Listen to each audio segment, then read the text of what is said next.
So good morning everybody. I am going to do a quick vlog, quicker than the last one, about what to expect when you have a reading with a shaman. It's a strange name. I call myself a shaman only because I can astral journey, I can take people with me.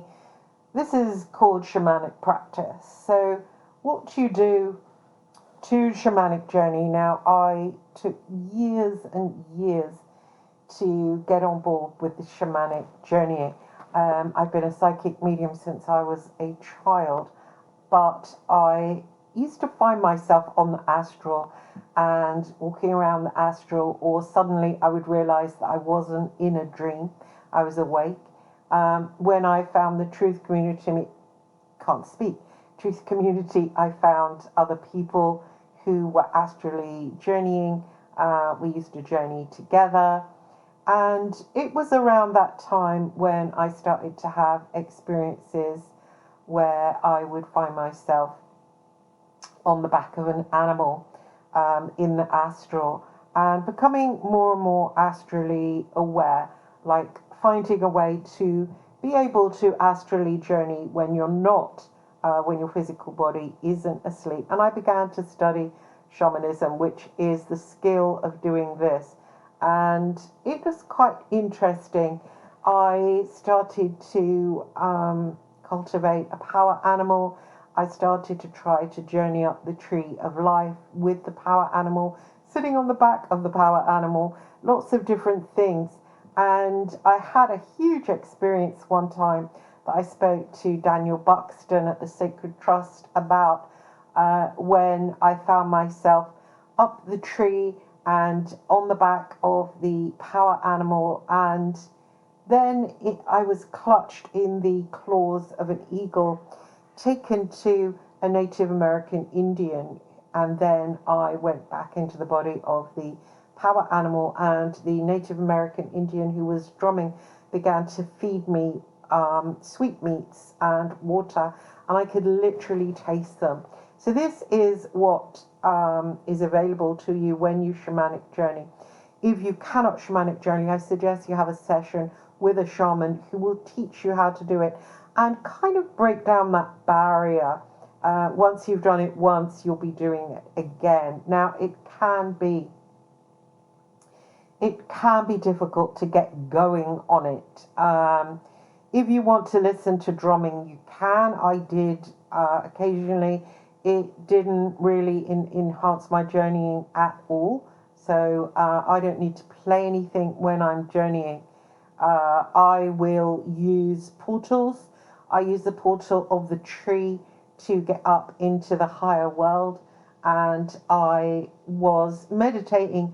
This is why it's good to, I call it meditating, but journey. To journey with another person. I was journeying with a Hindu guru for a long, long time. And then I found myself sucked down underwater and visiting the lower world. Now, there's so many things in the upper and lower worlds. In the upper world, there are places you can go to reach the councils of light. There are places that you can go to interact with your spirit guides. In the lower world, you can get back parts of you that have split off. They are always hiding out in the lower world. Firstly, you go to the Temple of Lost Souls. You look through the Akashic records. You find out what age you lost that particular self. And then you'll go and search it around the rivers of the Temple of the Lost Souls, which gives you access to various places that these parts are hiding in. So it's all very interesting. You can meet with your guides. You can access certain parts of the lower world and the upper world. You can access your past lives, have a good look around your past lives and your future timelines. So it's a very interesting thing. Now, the more you do it, the more you get good at it, and the more you will find yourself coming out of your body and going there regularly.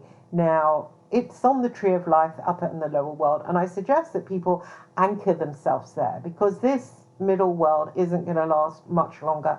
It's on its end times, and to anchor yourself here, whether it's in a house or a place or with other people, it's the wrong thing to do, because here is temporary. It's always going to go. You're always going to leave it. You're always going to leave that house. You're always going to separate from that person through death or other means. So it's really good to do the shamanic journey, astral journeying, and anchor yourself in that world. This is the world you will go to when you lose your physical body, and it is a world that is always there. It's an eternal world, and the body you are in, you will not lose it. It's not physical. It won't degrade. What you can do once you come to know it, once you come to the masters that inhabit it, you can build a house in the upper world. So you just do this by imagining. You can bring creative imagining. You can bring people there. You can have your power animal there. You can go and relax there whenever you want, and it makes you familiar with that world. So when you do pass into spirit, you have markers, you have places, you know where the guides are, you know you have a house there, you know you've been there, you feel very familiar. You can call in people there who have crossed over to the other side. You are familiar, you are anchored there. So you're anchored in eternity. This makes shamanic journeying very, very valuable. As I say, it's the same as an astral journey. It's exactly the same, but your targets are the upper and the lower world. So I'm going to end it there. If anybody wants to know details of the upper world and the lower world, or details of journeys I've taken, please do write below, and I'll share more on the subject. And thank you for listening.